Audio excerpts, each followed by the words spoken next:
Salam everyone and welcome to SomaliDispatch.com. My name is Abdi Kadir Guled. Somalia's federal and regional leaders recently reached an agreement on the country's upcoming elections.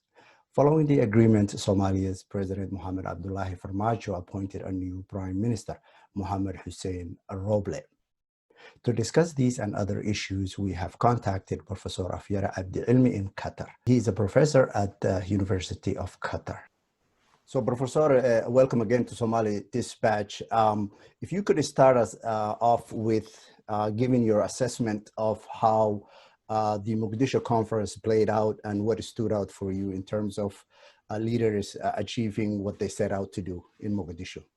Well, thank you, Abdul Qadir. Well, this meeting, more or less, was about making a decision on the nature of the political dispensation for the country in 2020-2021. What we have had was, two kind of, approaches. One group insisting that for some reason they thought some sort of direct election would take place, and others arguing for an indirect selection process. In terms of what I know, I was involved in several studies that worked on the election process. And in 2019, we came to the conclusion that an indirect election process would be the inevitable outcome of whatever they had at the time. But we thought, at least from our recommendations at the time, there was an opportunity for the leaders to improve the 2016 indirect election process. What happened in Mogadishu just a couple of days ago is basically a repeat of 2016, political dispensation, where a group of delegates, about 101 people that are appointed by the traditional leader, would choose the MP for each sub-clan that for some reason has an MP. So that is what it is about. In short, the politicians, the 7 people who met in Mogadishu, agreed to hold on-time dispensation that's indirect, and it will start on November. I think that's all. Understandably, there are takeaways here. The 15-point agreement really and truly comes down to about 10 or 9 a solid election-related agreement point. To establish, for example, things like constituency and how that is going to be playing out, and going back to the member states and establishing constituency offices and having delegates that are going to pick the MPs moving forward. Seems like a step forward, if you will, in the process. How do you see that how do you see that being accomplished? Is it something that is doable from your perspective, from what you know in the ground in terms of facilitating that kind of a process in the regional? I think within the time left and the experience that the Somalis have when it comes to managing this kind of an electoral process, I think it's doable. They can have, because we all, at the moment, constituencies are known more or less, like 2 cities in every FMS or every federal member state. People who are in the states will make the final decisions, as far as I know. So the way I see the whole process here, since it's not an election where people are going to choose their representatives, this is more or less like, we Somalis call Hal Masturi. It's a process that's an indirect, that's highly arbitrary, that is, eventually the people who are in the leadership of the regions will pick and choose whoever they want, that particular tribe or particular clan, whoever would represent that particular clan, I would say. Right. And how, if that is going to, moving forward, if that's going to be the process, and elections are going directly or indirectly, are taking, in this case indirectly, are going to be are slated to be taking place in the member state capitals and another city. Why couldn't it have been, do you think it could have been, went that step further to say, since we're going back to the member states, why can't we just have the people that live there, the residents of those states, vote? And if that's not feasible, why not have the 101 delegates in Mogadishu and then have that process unveiled that way? What is, I know it's optics, but you know, an argument could have been made there, right? Well, I mean, we proposed at Heritage, we proposed a number of, ways where the process could have been improved in order to contain and at least limit the corruption. For instance, we proposed instead of 101, 1,000 person per sub-clan, but also we suggested that each 1,000 should be added to other, delegates of the sub-clans, let's say 3 or 4 of them, so that 4 or 5, let's say, members would be elected, even or selected by, let's say, 5,000 or more than that. In fact, if you read the report we have issued back in May, we even said maybe possibly at the FMS level, let's say we have 36 MPs coming from Galmudug. So times 36, times 1,000, and those 36,000 would choose each member, okay? So, we were just trying to come up with a system where at least, even if it's not direct, it would be some, an improved version of an indirect election. That has not happened. It's unfortunate, and it's because of the poor, performance of our political leaders. It's also interesting to me that we can have this process based on member states, while currently the system that we have is clan-based. And as we know, there are multiple clans that live in any individual member state in the country. How is that process going to be fair for those marginalized communities? I understand the women's issue has been addressed by the 30% quota, which, as all thinking Somalis know, 30% is not enough, but it's a good start for now. That's something we can improve on later on. But the marginalized communities that live within states that have predominantly majority communities, how would that unfair? Well, the states we have are also clan-based. Right. To some extent, okay? It depends on whether you just take it up or down or whatever it is, But there are also, as you said, some states that might have different communities here and there. So I don't see a big deal here, as long as we are operating on the assumption that our system is based on clan. So we say just the FMS as a location, but the seat is allocated to a specific community or a clan. So it doesn't matter whether you go. So only 101 people from that sub-clan would choose whoever is representing in that sub-clan. I think this is very simple, and that is the process we have. It's not a good one, but at least it will produce a new mandate and a new group of people who would be running the country. In terms of speaking to the constituency issue, that issue begs the question. There are currently members of parliament of both houses that hail from, for example, Somaliland. Clearly, Somaliland is not going to be a party to this. And it's decided in the agreement that the election of those MPs that represent Somaliland would happen in Mogadishu. Do you see that being the basis of moving forward, those MPs seen as a second tier, I don't want to say citizen, but they won't hold as much power within those seats in government or in parliaments. Do you foresee that challenge? Or well, you are right here. There is unstated hierarchical process in our system.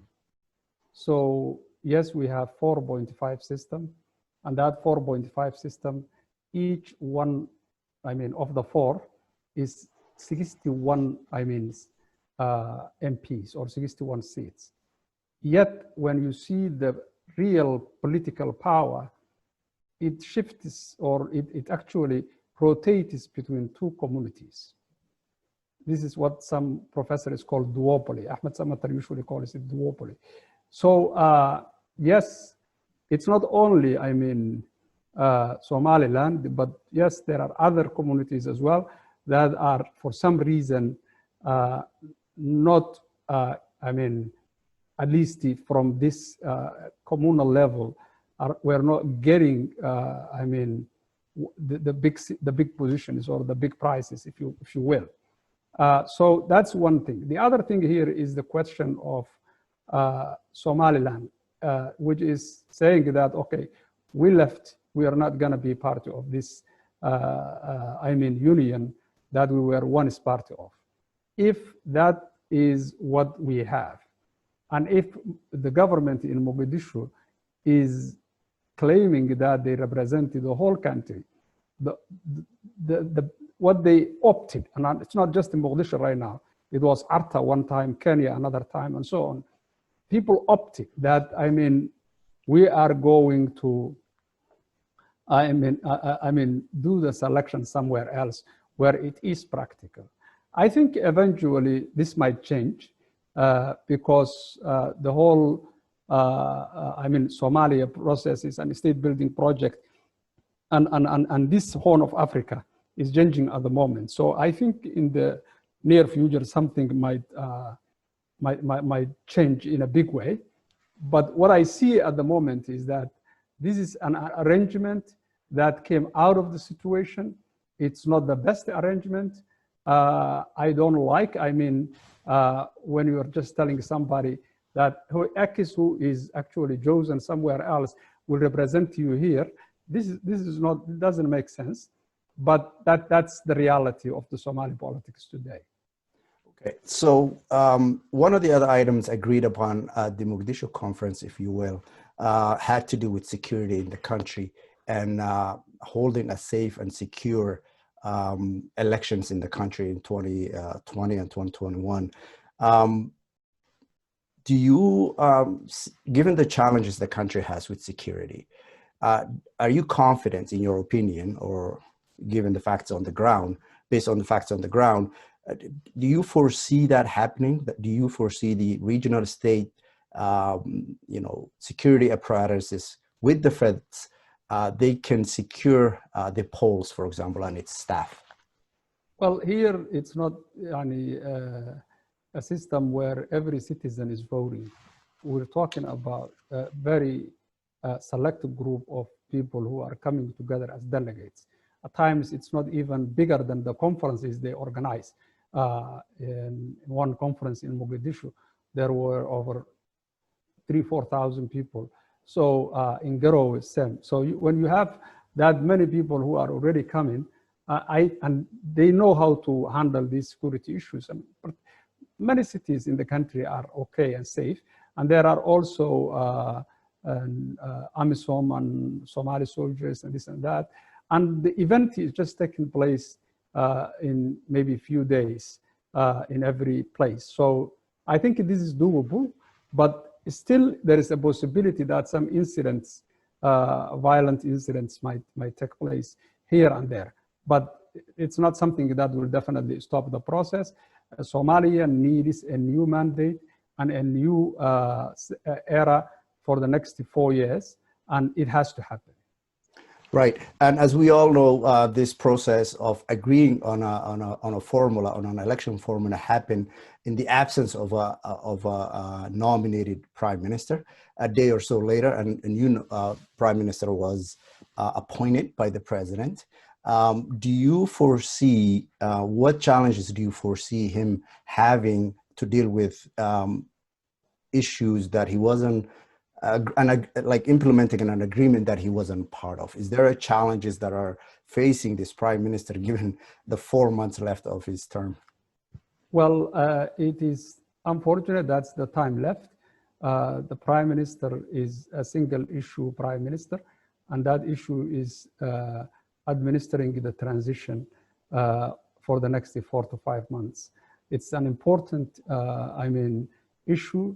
And I think if he manages that well, he will go down in the history of the Somali politics, at least positively. But if he messes up, or if he doesn't do a good job on this, then unfortunately, or if he just becomes more or less like part of the politicking groups and campaigning and this and that, and very partisan in nature, I think that's not going to help him at all. So somebody who is a novice, who has no political experience or history or profile, I think he only has to do this one issue, and maybe, if anything, he can more or less maintain the regular administration, like, the finance or this or that have been working on the debt relief or reform of the security, blah, blah. He shouldn't be actually letting that, he should not let that to go back to where they were before. So at least I think what he is required now is maintain the workflow as it was going on, and B, manage this one issue that he was not part of in negotiations.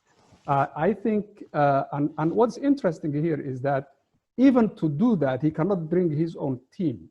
So he has to still try to manage and keep whoever he can keep, he keep almost everybody if possible, to stay where they were, so that at least there is some smooth transition. Because the unfortunate part here, this new prime minister is facing, is that he is coming to a game that has already ended. Okay, so he cannot, come up with his own plan or whatever you call it, a platform or a team or this or that. No, he doesn't have that time. So I think all he needs at the moment is that he understands that this is a single issue project. He's an engineer, he knows how to manage projects, I'm sure. So this is just one project, and I hope he will do well. And speaking about prime ministers, the former prime minister that he replaced, Hassan al-Khairi, recently announced his candidacy for presidency. What do you think of that, given the historical relationship him and the president had and the falling out that they had, and for him to come out so soon after and say, hey, just let you know, I'm running for president as well. How is that politically going to outplay in the country? Well, normally it's another Somali citizen who wants to seek the top post, and I think he has every right, like any others. We're not short of people who are looking for that job, as I think there are more than 30 or 40 who have already said that they would be running, and I think he's one of them. Whether he stands his chance or not, well, the Somali process is very difficult to predict. But I have my serious doubts about possibility of incumbents coming back and then winning. Well, wouldn't that be a challenge for the president as well? If his previous former prime minister is running against him, is he gonna have any effect on vote splitting? I really didn't want to go deep into this, but I'll just say a few things. Okay. And if you go back to the Somali history, political history, each administration was, we always had one-time presidents. Right. We had 6 presidents that have been so-called elected. All of them served 1 term. Right. So the idea here, basically, or at least the takeaway, is that if you are a sitting president, your chance of coming back is not good. That's Hence what the seeking of the extension, right? Okay, that's what the Somali political history tells us. Right. Yes, one time probably it will change, but that's what has been happening. Second thing, actually, which is an interesting thing, is that also it has not happened in the history, a former president that has been re-elected. Okay? Right. That has not happened as well. Right. The third thing that actually that has happened here is that a former prime minister has been elected to a president twice, Abdirashid Ali Sharmarke and Farmajo. So Right. this is what the political history of the Somalia tells you.